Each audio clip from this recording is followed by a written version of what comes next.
नमस्कार। बाजार आज और कल में आप सभी का स्वागत है। मैं हूं स्वाति रायना। इस शो में हम आपको बताएंगे बाजार में आज का पूरा एक्शन, साथ ही अब शुक्रवार के लिए क्या करनी है आपको बाजार पर तैयारी। हमारे साथ है खास मेहमान शो में, उनका परिचय करा दें। आनंद राठी सिक्योरिटीज के सिद्धार्थ सिडानी, उनसे करेंगे बातचीत। और साथ ही हम जी बिजनेस के मैनेजिंग एडिटर अनिल सिंह जी से भी समझेंगे कि शुक्रवार के बाजार पर आपको खास तैयारी क्या करनी है। और पूरी रिसर्च टीम है हमारे साथ, उनसे करेंगे बातचीत और जानेंगे अलग अलग सेक्टर पर उनकी एक्सक्लूसिव रिसर्च। और उससे पहले सबसे पहले बाजार के आज के कारोबार पर हम एक नजर डाल देते हैं। तो वीकली एक्सपायरी आज रही, क्योंकि गुरुवार को बाजार बंद है। और आज हमने देखा बाजार में काफी उतार चढ़ाव था। लगातार 5वें दिन रिकॉर्ड बनाने के बाद ऊपरी स्तरों पर तगड़ी मुनाफा वसूली नजर आई। निफ्टी 45 अंक फिसलकर 16,600 के नीचे बंद हुआ, तो सेंसेक्स 162 अंकों की गिरावट के साथ 55,650 के नीचे। हालांकि इंट्राडे में निफ्टी ने 16,701 और सेंसेक्स ने 56,118 का नया रिकॉर्ड भी छुआ। निफ्टी बैंक दिन की ऊंचाई से 700 अंक फिसलकर 35,550 के पास बंद हुआ।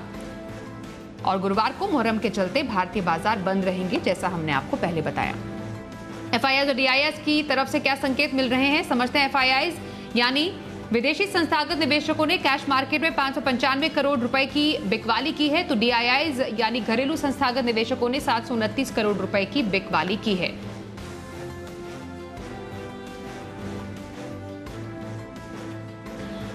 और आइए अब एडिटर्स टेक में अनिल जी से समझते हैं आज के सत्र की खासियत। एक बार फिर से ऐतिहासिक सत्र बाजार के लिए, पर हुई मुनाफा वसूली भी। क्या रहा आज खास?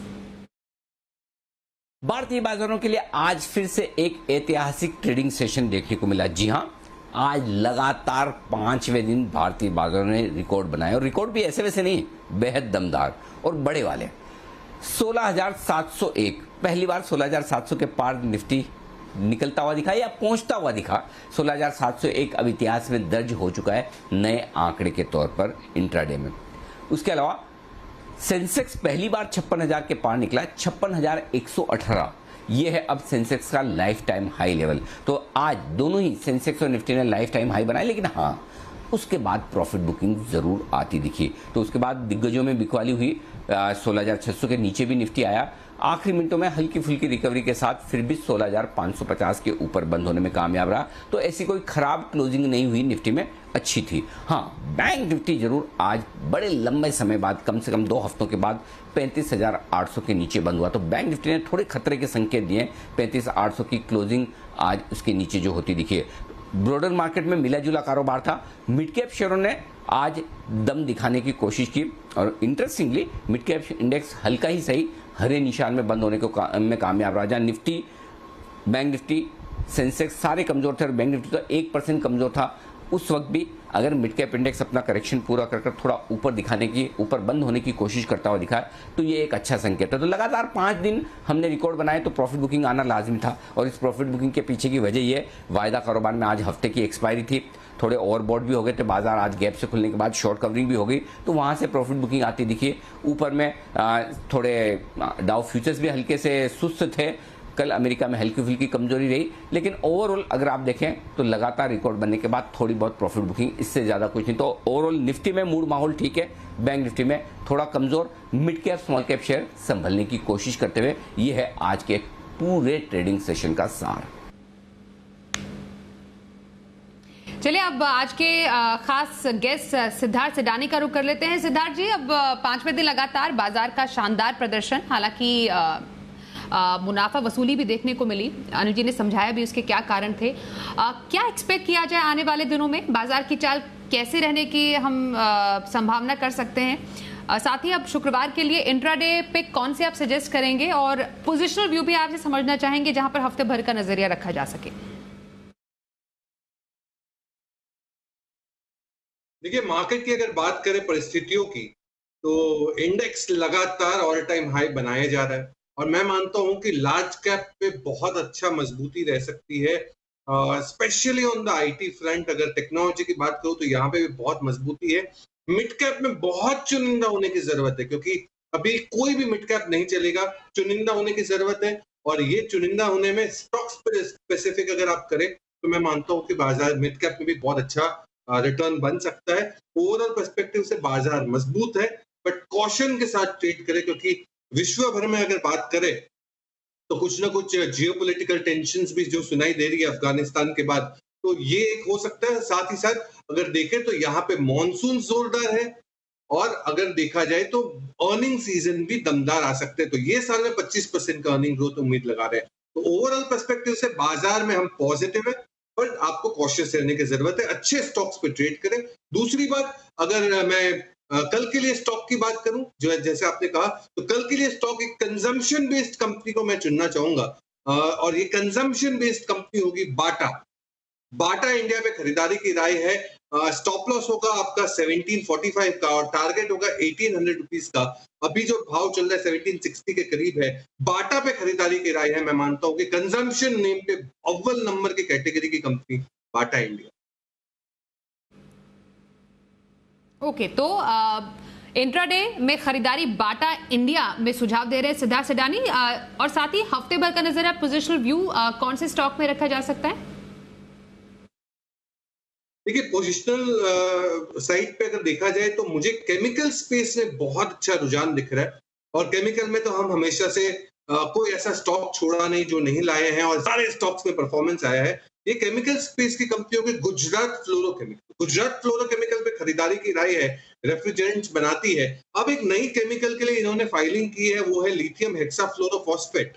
लिथियम हेक्साफ्लोरोफॉस्फेट, ये केमिकल लिथियम आयन बैटरीज में लगेगी इलेक्ट्रिक व्हीकल में, और इलेक्ट्रिक व्हीकल का तो दबदबा अभी थीम सब जगह सुनाई दे रहा है। गुजरात फ्लोरो पे मुझे बहुत मजबूती लग रही है। केपेक्स प्लान भी है, बहुत मजबूत कंपनी है, स्ट्रॉन्ग बिजनेस मॉडल है। 1840 का टारगेट होना चाहिए गुजरात फ्लोरोकेमिकल। हफ्ते भर का नजरिया गुजरात फ्लोरोकेमिकल्स में रखने की सलाह सिद्धार्थ सिडानी की। बातचीत जारी रहेगी आज के गेस्ट से, लेकिन उससे पहले कुछ आज की खबरों पर भी नजर डाल लेते हैं। HDFC बैंक अब जारी कर पाएगी नया क्रेडिट कार्ड, और काफी ज्यादा बड़ी राहत RBI की तरफ से मिली है। थोड़ी और डिटेल समझते हैं। देवांशी, जरा बताएं क्या कुछ डिटेल्स हैं नए क्रेडिट कार्ड को लेकर HDFC बैंक की तरफ से? HDFC बैंक के लिए आज काफ़ी पॉजिटिव खबर आती हुई दिखी। RBI ने HDFC बैंक पर जो क्रेडिट कार्ड जारी करने की रोक थी या प्रतिबंध था, उसको अब हटा दिया है, यानी कि HDFC बैंक दोबारा क्रेडिट कार्ड्स इश्यू कर पाएगी। ये एक काफ़ी रिलीफ की बात HDFC बैंक के लिए है। मैं आपको बता दूं कि दिसंबर 2020 में RBI ने जिस तरह से HDFC बैंक की डिजिटल सर्विसेज में टेक्निकल इश्यूज होते हुए दिख रहे थे, जितने भी कस्टमर्स थे उनको काफ़ी दिक्कतें होती हुई दिख रही थी, काफ़ी कंप्लेंट्स आ रही थी, और इसी के चलते RBI ने नए क्रेडिट कार्ड्स जारी करने पर और साथ ही इनकी जितनी भी डिजिटल सेवाएं हैं इस पर प्रतिबंध लगा दिया था। और इसके चलते हमने देखा था कि HDFC बैंक पर क्रेडिट कार्ड का जो सेगमेंट था वहां पे थोड़ा सा इंपैक्ट आता हुआ दिखा था। अब ये रिलीफ की बात आती हुई दिख रही है, यानी कि अब वापस से कंपनी इश्यू कर पाएगी अपने क्रेडिट कार्ड्स और मार्केट शेयर गेन कर पाएगी। HDFC bank credit card segment में सबसे बड़ा प्लेयर हुआ करता था, सबसे ज्यादा मार्केट शेयर इसी बैंक के पास था। मैं आपको बता दूं कि दिसंबर 2020 से लेकर अब तक में HDFC बैंक का जो मार्केट शेयर है वो करीब 2% तक कम होता हुआ दिखा है। इनका जो कस्टमर बेस है वो कम होता हुआ दिखा है, और इसका जो सबसे ज़्यादा फायदा है वो दूसरी कंपनीज को मिलता हुआ दिखा था, जैसे कि SBI कार्ड्स और ICICI बैंक, ये दोनों कंपनीज थी जिनको सबसे ज़्यादा फायदा HDFC बैंक की वजह से होता हुआ दिखा था। अब HDFC बैंक का ये कहना है कि आने वाले समय में अग्रेसिवली क्रेडिट कार्ड इशू करती हुई दिखेगी, वापस से नए कस्टमर्स गेन करती हुई दिखेगी, तो ये काफ़ी ज़्यादा पॉजिटिव है। मैं आपको बता दूँ कि HDFC बैंक का जो दिसंबर में इनका जो मार्केट शेयर था वो करीब 25.6% था, जो कम होकर 23.6% हो चुका था। ICICI बैंक का जो मार्केट शेयर है वो जून के हिसाब से करीब 18% का है, SBI कार्ड्स का करीब 19% का है। तो देखना होगा, इंटरेस्टिंग होगा कि आने वाले समय में इन तीनों कंपनीज का जो मार्केट शेयर है वो किस तरह से बदलता है। लेकिन इस खबर के चलते हमने देखा कि जो ब्रोकिंग हाउसेस है वो HDFC बैंक पर काफ़ी पॉजिटिव हैं। JP मॉर्गन यहाँ पे ओवरवेट की रेटिंग दे रहे हैं, 1800 तक के लक्ष्य हैं, और मैक्वारी की भी आउट परफॉर्मेंस की रेटिंग है, 2005 तक के टारगेट्स दे रहे हैं। इन दोनों ही ब्रोकिंग हाउसेस का ये कहना है कि फिलहाल HDFC बैंक को पार्शियल रिलीफ मिला है, यानी कि सिर्फ क्रेडिट कार्ड इश्यू करने की मंजूरी फिलहाल मिलती हुई दिख रही है, लेकिन इनकी जो बाकी डिजिटल सेवाएं हैं जब उनको भी मंजूरी मिल जाती है, इस पर रोक हटा दी जाएगी आरबीआई की तरफ से, तो ये पूरी तरह से एचडीएफसी बैंक के लिए पॉजिटिव होगा, जो जल्द हो सकता है। लेकिन फिलहाल आप देखिए JP Morgan, मैक्वारी दोनों पॉजिटिव हैं। आज निफ्टी बैंक में भी थोड़ी सी गिरावट थी, तो इसके चलते एचडीएफसी बैंक में ऊपरी लेवल से प्रेशर आया, लेकिन सुबह ही हमने देखा था करीब 3% तक की तेजी के साथ एचडीएफसी बैंक ट्रेड करता हुआ दिखा। सिद्धार्थ जी, एचडीएफसी बैंक में खबर के बाद एक्शन एक्सपेक्ट करें? बिल्कुल एक्सपेक्ट कर सकते हैं, और एचडीएफसी बैंक अव्वल नंबर की बैंक है प्राइवेट बैंकिंग स्पेस में, और ये जो मूव है आरबीआई द्वारा ये बहुत पॉजिटिव है एचडीएफसी बैंक के लिए। डेफिनेटली मार्केट शेयर में फिर से गेन और बढ़ोतरी कर लेंगे, और मुझे लगता है कि क्रेडिट कार्ड बिजनेस में एचडीएफसी बैंक तो बहुत बेहतर है as a overall banking space, तो हमारी राय पॉजिटिव है। पर ये स्टॉक ट्रेडिंग का नहीं है, ये स्टॉक ऐसा है जो लेके रखने वाला है, पोर्टफोलियो स्टॉक है, बिल्कुल बने रहे। इसके साथ ही साथ क्रेडिट कार्ड में एसबीआई कार्ड भी कोई पीछे नहीं रहेगा, वो भी बहुत अच्छा एक कंपटीशन दे सकता है। एसबीआई कार्ड पे भी हमारी पॉजिटिव व्यू। ओके सर, चलिए आगे बढ़ते हैं। और एफआईआईज ने जून तिमाही में क्या खरीदा, क्या बेचा, पूरे एक्शन पर नजर है। मानसी दवे के पास रिपोर्ट है पूरी, बताइए मानसी। जी बिल्कुल, देखिए जून तिमाही में एफआईआईज ने क्या खरीदा क्या बेचा, यानी कि उनकी पसंद कौन सी है और किस स्टॉक से वो निकलना चाहते हैं, कौन से शेयर्स उनकी पसंदीदा सूची में है, ये मैं बताने जा रही हूं। सबसे पहले तो जून तिमाही में एफआईआईज ने बाजार में 7,000 करोड़ की बिकवाली की है। जी हाँ, 7,000 करोड़ की सेल्स। बीएसई 200 कंपनियों में एफआईआईज का कुल हिस्सा 24.4% से घटा और ये घटकर 23.9% होता हुआ दिखा है। अब इसमें ऑटो, ऑयल एंड गैस और टेलीकॉम सेक्टर में एफआईआईज ने भारी बिकवाली की है। वहीं बैंक, एनबीएफसी और आईटी सेक्टर में एफआईआईज ने खरीदारी की है। अब आइए आपको ये स्टॉक्स बता देते हैं जहां पर बिकवाली की गई है और जहां पर खरीदारी की गई है। तो टॉप स्टॉक्स जो कि एफआईआईज ने बेचे हैं, एस्कॉर्ट्स में एफआईआईज की होल्डिंग अगर आप देखेंगे मार्च में जहां 25.9% थी, जून क्वार्टर में 21.3% जाती हुई दिखी है। पीवीआर में बिकवाली की है 46%, जहां पर मार्च क्वार्टर में एफआईआईज की होल्डिंग थी, अब 41% अब यहां पर जून क्वार्टर में होती हुई दिखी है। वहीं जस्ट डायल में जहां 32% होल्डिंग थी मार्च तिमाही में एफआईआईज की, 28.7% जस्ट डायल की होल्डिंग अब जून तिमाही में रह गई है। तो एस्कॉर्ट, पीवीआर और जस्ट डायल यहां से एफआईआईज ने बिकवाली करी है। लेकिन कौन से वो शेयर्स हैं जो कि एफआईआईज को पसंद है, जहां पर खरीदारी की है, आइए अब वो भी बता देते हैं। पिरामल एंटरप्राइजेस, जहां पर मार्च तिमाही में 29% खरीदारी की गई थी, 33% जून तिमाही में इनकी होल्डिंग रह गई, तो खरीदारी बढ़ाई है इन्होंने। एसबीआई कार्ड्स में 8.6% होल्डिंग थी मार्च तिमाही में, जो कि बढ़कर 12.5% हो चुकी है। और टाटा स्टील, जहां पर 19% की होल्डिंग मार्च तिमाही में एफआईआईज की थी, 22.8 यानी कि ऑलमोस्ट 23% की होल्डिंग क्लियरली एफआईआईज ने जून तिमाही में करके दिखाई है। तो clearly Piramal enterprises, SBI cards और टाटा स्टील, 3 शेयर जो कि एफआईआईज को पसंद है। जून तिमाही में शानदार खरीदारी इन स्टॉक्स में एफआईआईज ने एंट्री ली है। बहुत शुक्रिया मानसी इस पूरी रिपोर्ट के लिए। आगे बढ़ते हैं, एक एक्सक्लूसिव खबर दर्शकों के लिए। सरकार आम लोगों के लिए कारों को और सुरक्षित बनाने की कोशिश कर रही है, और इसी के मद्देनजर सरकार कारों में 6 एयरबैग्स को जरूरी करने की तैयारी कर रही है। और जो हमें एक्सक्लूसिव जानकारी मिली है उसके मुताबिक केंद्रीय परिवहन मंत्री नितिन गडकरी ने इस संबंध में विभागीय अधिकारियों को निर्देश भी जारी कर दिए हैं, और सूत्र ये बता रहे हैं कि सरकार अब अगले महीने इस संबंध में ड्राफ्ट नोटिफिकेशन भी जारी कर सकती है। तो ये तो रही एक्सक्लूसिव खबर आप सबके लिए। आगे बढ़ते हैं और अब देखते हैं शर्मा जी का ऑप्शन।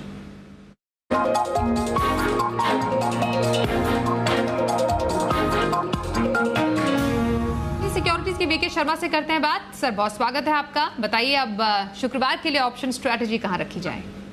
जी, तो शुक्रवार के लिए जो ऑप्शन स्ट्रेटजी है वो 2 स्टॉक हैं। एक तो जो छोटी प्राइस वाइज जो छोटा दिखता है, सिटी यूनियन बैंक, और दूसरा है नवीन फ्लोरिन जो बड़ी प्राइस दिखने वाला है। तो सिटी यूनियन बैंक में जो 150 रुपए का स्ट्राइक प्राइस का आपको कॉल जो लेनी है, दोनों ही के केस में अगस्त की ही लेनी है, और यहाँ पे 150 रुपए की कॉल आप सिटी यूनियन बैंक में 2 रुपए 25 पैसे की ले, 1 रुपए का रखें स्टॉप लॉस, टारगेट आपका रहेगा 4 रुपए। तो यहाँ पे ये कहते हो कि जो ऑसिलेटर्स हैं आरएसआई में थोड़ी स्ट्रेंथ दिखी है, और आज वो कई दिनों के बाद थोड़ा ऊपर बंद हुआ है। तो लेकिन ये थोड़ा सा, क्योंकि लगातार इसमें नीचे के लेवल बन रहे हैं, तो ये थोड़ा सा रिस्क है, इसलिए स्टॉप लॉस का बिल्कुल ध्यान रखें। नवीन फ्लोरिन 3800 की कॉल आप लें अगस्त महीने की ही 65 रुपए पे, स्टॉप लॉस रहेगा 35 रुपए, टारगेट इसमें रहेगा 130। तो आप देखिए, और जो सुबह शुक्रवार की सुबह जैसा मौसम रहेगा, अनिल जी जिस तरह से बोलते हैं, अगर वो मना करते हैं कि अभी आप थोड़ा ठंडा रखिए, मार्केट थोड़े से वीक रहेंगे, तो आप अवॉइड करें तो अच्छा है। अन्यथा अगर तेजी दिखती है तो आप बिल्कुल ले सकते हैं। मार्केट अगर नीचे खुल के ऊपर जाए तो वो सबसे अच्छा तरीका हो सकता है कि आप सुबह नहीं लेके थोड़ा घंटा भर भी बाद भी लेंगे तो भी चलेगा, लेकिन स्टॉप लॉस का पक्का ध्यान रखिएगा। धन्यवाद, जय हिंद।